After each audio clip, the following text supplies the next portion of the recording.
नमस्कार, मी राहुल कुलकर्णी. आम्ही दिल्लीमध्ये जेव्हा होतो गेल्या आठवड्यात, तेव्हा मराठी भाषिक जगभरातल्या प्रेक्षकांना सांगितलं की केंद्रीय मंत्रिमंडळामध्ये विस्तार होतो आहे. जॉर्ज, जे एकमेव ख्रिश्चन मंत्री होते, त्यांचा आम्ही दिल्लीत असताना राजीनामा झाला आणि तो राष्ट्रपतींनी लगोलग स्वीकारला. त्याचबरोबर आम्ही हेही म्हटलं होतं की श्री अमित शहा हे देशाचे 8वे उपपंतप्रधान बनण्याची शक्यता आहे. म्हणजेच भारतीय जनता पार्टीमध्ये अडवाणी वाजपेयी हा जो एरा आहे तो परत येतो की काय. आणि म्हणून ज्यावेळेला देशाचे पंतप्रधान सेशल्सला आहेत, ते परत येण्याची वाट बघितली जाते आहे आणि मोठ्या घडामोडींना सुरुवात होत असताना पुन्हा एकदा 6 अशी कोणती नावं आहेत की जी केंद्रीय मंत्रिमंडळातनं ती वगळली जाऊ शकतात. आणि महाराष्ट्रातनं कोण लोक आहेत की ज्यांना केंद्रीय मंत्रिमंडळामध्ये स्थान मिळू शकतं. 2 अतिशय आश्चर्यकारक अशा घडामोडी माझ्याकडे आहेत, त्याही मी तुम्हाला सांगेन. अर्थात त्यासाठी तुम्ही चॅनल सबस्क्राईब करायला विसरू नका, बेल आयकन दाबा. अमित शहा हे देशाचे उपपंतप्रधान होऊ शकतात याचं सविस्तर विश्लेषण केलेलं आहे, त्यामुळे त्या विषयावरती मी बोलणार नाही आत्ताच्या ह्या व्हिडिओमध्ये.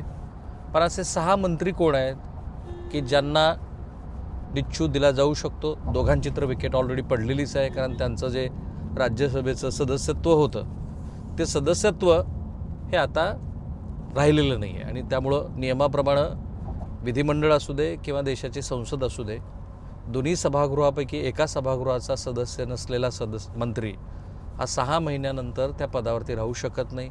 आणि ह्यांना संधी मिळालेली नसल्यामुळे हे दोघंजण घरी जाणारच आहेत. पण आता असे कोण 6 जण आहेत की ज्यांची केंद्रीय मंत्रिमंडळातनं गच्छंती होऊ शकते. नंबर 1 श्री धर्मेंद्र प्रधान. अर्थात त्याचं क्रेडिट जर द्यायचं झालं तर CGPला द्यावं लागेल, कॉकरोच जनता पार्टीला. आणि अर्थात श्री राहुल गांधी यांनी ज्या पद्धतीनं हा मुद्दा लावून धरला.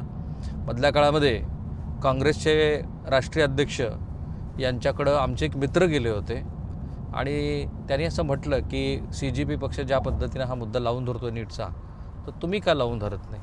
आणि त्यावेळेला काँग्रेसच्या राष्ट्रीय अध्यक्षांचं असं मत होतं की तो मुद्दा आम्हीच लावून धरला आहे, आम्ही CGPचा मुद्दा पुढं घेऊन जावा.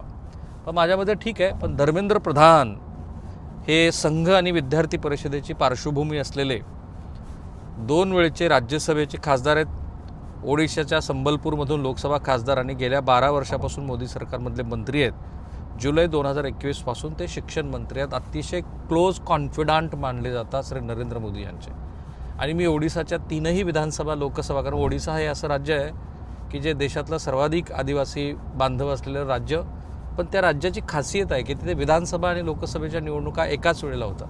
त्यामुळे संबलपूरमध्ये पहिल्यांदा त्यांचा पराभव झाला त्यावेळेला, आणि नंतर ते निवडून आले त्या दोन्ही वेळेला धर्मेंद्र प्रधान यांच्या मतदारसंघात आम्ही दौरा केला होता. आणि लक्षात आलं होतं की त्यांचं तिथे जनमानसातली उठबस चांगली आहे. त्यांना का काढलं जाऊ शकतं, कारण धर्मेंद्र प्रधान शिक्षण मंत्री असताना 5 मोठ्या चुका झाल्या आहेत. 2026मध्ये नीट पेपर फुटला, CBSE बोर्डाच्या उत्तरपत्रिका तपासणीमध्ये गडबड झाली, UGCचे इक्विटी मार्गदर्शक तत्व, आणि 2024मध्ये UGC नीट पेपर फुटला. 2020मध्ये झालेली नवीन शिक्षण धोरणात्मक अंमलबजावणीला जो विलंब झाला, त्यामुळे केंद्र सरकारला वारंवार बचावात्मक भूमिका घ्यावी लागते. म्हणून नंबर 2 हरदीप सिंग पुरीचं नाव हे एप्स्टीन फाईलशी पहिल्यांदा जोडलं गेलं होतं. आणि आमच्या मुलाखतीमध्ये जिथे श्री पृथ्वीराज चव्हाण यांची पहिल्यांदा आम्ही मुलाखत केली आणि देशाला दाखवून दिलं की भारताचा एप्स्टीन फाईलशी जो संदर्भ आहे तो हरदीप सिंग पुरी यांच्या निमित्तानं येतो, कारण त्यावेळेला ते ॲम्बॅसेडर होते.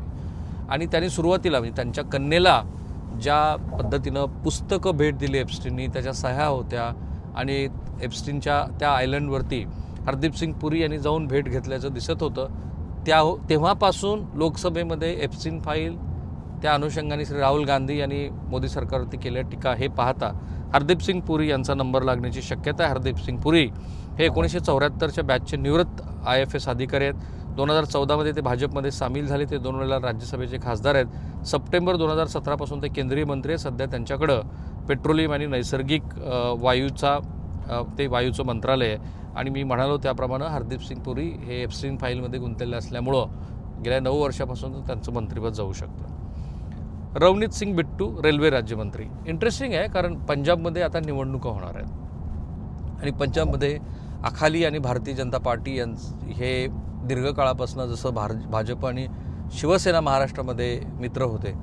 मी 2 विधानसभेच्या निवडणुका मागच्या आणि त्याच्या आधीची निवडणूक पंजाबची केली. मागच्या निवडणुकीमध्ये भाजप आणि अकाली दल हे दोन्ही सेपरेट वेगवेगळे लढले होते. नंतर शेतकरी कृषी कायद्याच्या अनुषंगाने हे 2 मित्रपक्ष वेगळे झाल्यापासून पंजाबमधलं राजकारण वेगळ्या पातळीवरती आहे. अधूनमधून ते पुन्हा एकत्रित येतील अशी चर्चा सुरू असताना पंजाबमध्ये देशात म्हणजे तुम्हाला आश्चर्याचा धक्का बसेल, जसं ओडिसा हे देशात सर्वाधिक आदिवासी बांधव असलेलं राज्य आहे, तसं पंजाब हे देशात सर्वाधिक दलित बंधू असलेलं ते राज्य आहे. सर्वाधिक दलित बंधू असलेलं राज्य पंजाब.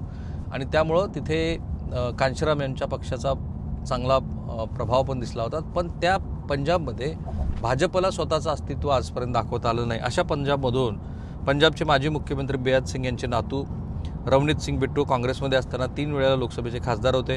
मार्च 2024मध्ये ते भाजपमध्ये आले. नंतर ते राज्यमंत्री झाले आणि 2024मध्ये ते राजस्थानमधून राज्यसभेवरती पोहोचलेत. त्यांना का काढलं जाऊ शकतं? कारण बिट्टू यांनी पुढील वर्षी होणाऱ्या पंजाब विधानसभा निवडणुकीत उतरण्याची इच्छा व्यक्त केलेली आहे. ते म्हणाले की मी लोकसभा आणि राज्यसभेत 17 वर्ष पूर्ण केली आहेत. मी माझं सामान पॅक केलं आहे आणि आता पंजाबला जाण्याची पूर्ण तयारी आहे. 4 जूनला भाजपनं राज्यसभेसाठी 11 उमेदवारांची यादी जाहीर केली. त्यात बिट्टू यांचं नाव नव्हतं. मी जो पंजाबचा संदर्भ दिला तो इथे महत्त्वाचा आहे. अकाली आणि भाजपला मिळून पंजाबमध्ये आम आदमी पक्षाला पुन्हा हरवता होतं का ते बघायचं आहे आणि काँग्रेस पक्ष तिथं पुन्हा त्या पक्षाचं पुन्हा तिथं रिसरेक्ट होऊ नये असा त्यांचा प्रयत्न आहे. चौथा मंत्री आहे पंकज चौधरी, वित्त राज्यमंत्री आहेत. हे उत्तर प्रदेशमधल्या महाराजगंज मतदारसंघातून 7 वेळेला लोकसभेचे खासदार राहिलेले आहेत. पंकज चौधरी 2021 पासून वित्त राज्यमंत्री आहेत. डिसेंबर 2025मध्ये भाजप प्रदेशाध्यक्ष झालेत. अर्थात त्यांचं नाव यासाठी चर्चेत येत आहे, एकतर उत्तर प्रदेशमध्ये निवडणुका होऊ घातल्या आणि उत्तर प्रदेशमध्ये भाजपमध्ये एक चर्चा सुरू आहे. के कामराज यांचं नाव तुम्ही काढून बघा, गुगल करा, माहिती घ्या. के कामराज यांचा प्रयोग भाजपमध्ये व्हावा अशी इच्छा आता बरेच जण व्यक्त करतात. के कामराज म्हणजे कोण? तर ते दाक्षिणात्य प्रभावी नेते, केंद्रामध्ये मंत्री होते. त्यावेळेला पक्ष संघटन, काँग्रेसचं पक्ष संघटन जे थोडंसं विस्कळीत झालं असं वाटलं, त्यावेळेला के कामराज यांनी अनेक मंडळींनी राजीनामा दिला आणि ते पक्ष संघटनेमध्ये परतले. तसं आता पंकज चौधरी यांनी पक्ष संघटनेची जबाबदारी घ्यावी आणि 2027च्या उत्तर प्रदेशच्या विधानसभा आणि 2029च्या लोकसभा निवडणुकीची संघटना आणि निवडणुकीची जबाबदारी घ्यावी असं त्यांच्याकडनं अपेक्षित आहे. 5वे मंत्री आहेत ज्यांना डच्चू मिळेल ते आहेत हर्ष मल्होत्रा. त्यांच्याकडे सहकारी राज्यमंत्रीपद आहे. ते 2015-16मध्ये पूर्व दिल्ली महानगरपालिकेचे महापौर बनले. 2024मध्ये ते पूर्व दिल्लीतून खासदार झाले. विधिमंडळात ते राज्यमंत्री आहेत. मे 2026मध्ये दिल्ली भाजपचे अध्यक्ष बनलेत आणि त्यांनाही एक पद एक व्यक्ती ह्या न्यायानं त्यांचं मंत्रिपद काढलं जाऊ शकतं, कारण ते दिल्ली भाजपचे अध्यक्ष आहेत. जॉर्ज कुरियनबद्दल मी आधी सांगितलं, ते सर्वोच्च न्यायालयामध्ये वकील होते. एकमेव अल्पसंख्याक मंत्री होते, केरळचे आहेत आणि त्यांनी राजीनामा दिला कारण कांजीरपल्ली या मतदारसंघामध्ये त्यांनी निवडणूक लढली होती. त्या विधानसभा निवडणुकीमध्ये झालेल्या निवडणुकीत भाजपला अपेक्षित यश मिळालं नाही. ते स्वतः 3ऱ्या क्रमांकावरती राहिले. आता इंटरेस्टिंग पार्ट काय की जर हे 5-6 नावं जाणार असतील तर येणार कोण? Shaktikanta Das, the most powerful जे RBIचे तामिळनाडू केडरचे 1980चे निवृत्त IAS अधिकारी आहेत.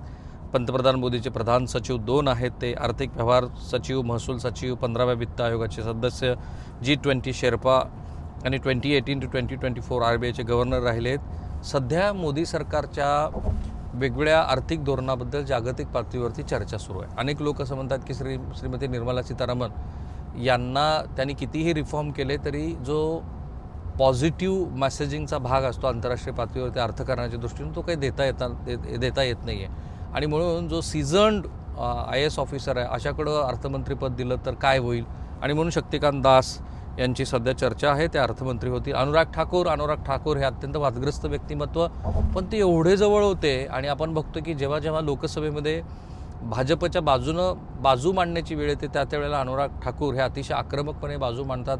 बऱ्याच वेळेला वादग्रस्तपणे ते बोलत असतात. ते मंत्री राहिलेले आहेत पण त्यांना मंत्रिपदापासून अनपेक्षितपणे दूर केलं गेलं होतं. हिमाचल प्रदेशचे माजी मुख्यमंत्री प्रेम कुमार धुमल यांचे ते चिरंजीव आहेत. BCCIचे अध्यक्ष होते. हमीरपूर लोकसभा मतदारसंघातून सलग 5व्यांदा खासदार झालेत. एंट्री का होऊ शकते? कारण अनुराग ठाकूर हे मोदी सरकारमध्ये राज्यमंत्री आणि कॅबिनेट मंत्री राहिले होते. त्यावेळी माहिती आणि प्रसारण विभाग त्यांच्याकडे होता. त्यांची कामगिरी बरी होती. हिमाचल विधानसभा निवडणुका आहेत, त्यामुळे भाजपला असं वाटतं की अनुराग ठाकूर यांना संधी दिली तर त्याचा हिमाचल प्रदेशमध्ये उपयोग होईल. VD शर्मा यांना संधी मिळू शकते. हे मध्य प्रदेशातून आलेले आहेत, जुने स्वयंसेवक आहेत. 3 दशकं RSS आणि ABVPमध्ये त्यांनी काम केले. मध्य प्रदेशमधल्या बहुतेक राष्ट्रीय नेत्यांना राज्याच्या राजकारणापुरतं मर्यादित ठेवलं आहे. त्यामुळं नरेंद्रसिंह तोमर, कैलाश विजयवर्गीय, प्रल्हाद सिंह पटेल यांच्याबरोबर आता VD शर्मा यांचा राष्ट्रीय राजकारणामध्ये समावेश व्हावा असं म्हणतायत. तरुण चुग आहेत, ज्यांना संधी मिळू शकते. पंजाबमधील अमृतसरचे आहेत, त्यांची एंट्री होऊ शकते. त्याचं कारण मुख्य म्हणजे येणाऱ्या निवडणुका आहेत. राघव चड्डा हे नाव खूप इंटरेस्टिंग आहे. राघव चड्डाला तुम्हाला माहिती आहे की 10 आम आदमी पक्षाचे राज्यसभेचे सदस्य घेऊन राघव चड्डा हे भाजपमध्ये दाखल झालेले आहेत. आणि भाजप हा आपल्या पक्षामध्ये आलेल्या मंडळींचा सन्मान कसा करतो हे दाखवण्यासाठी आता राघव चड्डा यांचं नाव चर्चेत आहे. 2 इंटरेस्टिंग नाव आहेत, पण त्याच्या आधी काकोली घोष दस्तीदार, ज्या बंगालमध्ये निवडणुका झाल्यानंतर अवघ्या 14व्या दिवशी TMC हा पक्ष फुटला. त्यानंतर त्या डॉक्टर ते नेत्या बनलेल्या काकोली पश्चिम बंगालमधल्या 12-7 मतदारसंघातून सलग 4थ्यांदा खासदार झाल्या. त्या ममता बॅनर्जी यांच्या, जसं इकडे उद्धव ठाकरे यांचे ओमराजे निंबाळकर हे अतिशय विश्वासू होते, तेवढ्याच विश्वासू त्या ममता बॅनर्जी यांच्या होत्या. पण त्यांनी ममता बॅनर्जी यांची साथ सोडली आणि त्याची बक्षिसी म्हणून त्यांची निवड होऊ शकते असं म्हणतात. अरुण गोविल, रामायण मालिकेतले भगवान राम हे केंद्रीय मंत्रिमंडळात येऊ शकतात, कारण उत्तर प्रदेशमधल्या विधानसभेच्या निवडणुका आहेत म्हणून. महाराष्ट्रातनं संधी कुणाला मिळेल? एक नाव चर्चेत आहे, अर्थातच श्रीकांत शिंदे यांना संधी मिळेल असं म्हणतायत आणि त्यांच्याकडे कदाचित कॅबिनेट मंत्रीपद जाऊ शकतं. पण जी 2 नावं आहेत ती फार इंटरेस्टिंग आहेत. एक श्री ओमराजे निंबाळकर किंवा संजय जाधव यांना शब्द दिला होता आणि त्याप्रमाणे त्यांची केंद्रीय मंत्रिमंडळामध्ये राज्यमंत्री म्हणून वर्णी लागेल असं म्हणतात. पण श्रीकांत शिंदे आणि श्रीरंग बारणे यांचा आग्रह आहे की ओमराजे निंबाळकर यांनी मंत्री व्हावं. स्वतः ओमराजे निंबाळकर यांना व्हायचं नाही, का त्यांना असं वाटतं की आपण जर मंत्री झालो तर मग आपण सत्तेसाठी उद्धव ठाकरे यांची साथ सोडली असा संदेश जाईल. आणि त्यामुळे ओमराजे निंबाळकर की संजय जाधव हा खरा इंटरेस्टिंगचा भाग आहे. पण आता मी जे नाव सांगतो आहे, कारण तुम्ही मला बरोबर ओळखलं, मी अटल सेतूवरून प्रवास करतो आहे, संजय दिना Patil. You will be surprise की संजय दिना पाटील यांनासुद्धा केंद्रीय मंत्रिमंडळामध्ये वर्णी त्यांची लागू शकते अशी दिल्ली वर्तुळामध्ये चर्चा आहे. याचा अर्थ काय? तर एकनाथ शिंदे यांचं जे काही बळ वाढलं आहे, त्या वाढलेल्या बळाच्या तुलनेमध्ये त्यांना 2 ते 3 मंत्रिपदं दिली जाऊ शकतात. किंवा प्रताप जाधव जे पूर्वीचे मंत्री आहेत त्यांना काही काळासाठी बाजूला सारून त्या ठिकाणी संजय दिना पाटील, संजय जाधव किंवा ओमराजे निंबाळकरपैकी एक आणि श्रीकांत शिंदे असे 4-5 नावं सध्या चर्चेत आहेत. मी भाजपमधनं जे महाराष्ट्रातनं नावं चर्चेत आहेत त्यांची नावं सांगितलेली नाही आहेत, कारण भाजपमध्ये धक्कातंत्र असतंच कायमस्वरूपी. विनोद तावडे यांचा समावेश झाला तरी मला आश्चर्य वाटणार नाही. पण यावेळेला 2029च्या लोकसभा निवडणुका डोळ्यासमोर ठेवून सगळी मंत्रिमंडळाची रचना केली जाईल, जे त्यांनी 2024च्या लोकसभा निवडणुका डोळ्यासमोर ठेवून बरोबर अर्ध्या टप्प्यावरती केंद्रीय मंत्रिमंडळामध्ये विस्तार केला होता. तुम्हाला काय वाटतं? ही जी नावं मी तुम्हाला सांगितलीत ती लॉजिकली गच्छंतीची तर मी सांगितली तुम्हाला, पण नव्याने ज्यांचा समावेश होऊ शकतो अशी नावं जी सांगितलीत त्यांच्याशिवाय काही तुम्हाला नावं दिसत आहेत की जे केंद्रीय मंत्री होऊ शकतात? जरूर सांगा. चॅनल सबस्क्राईब करा.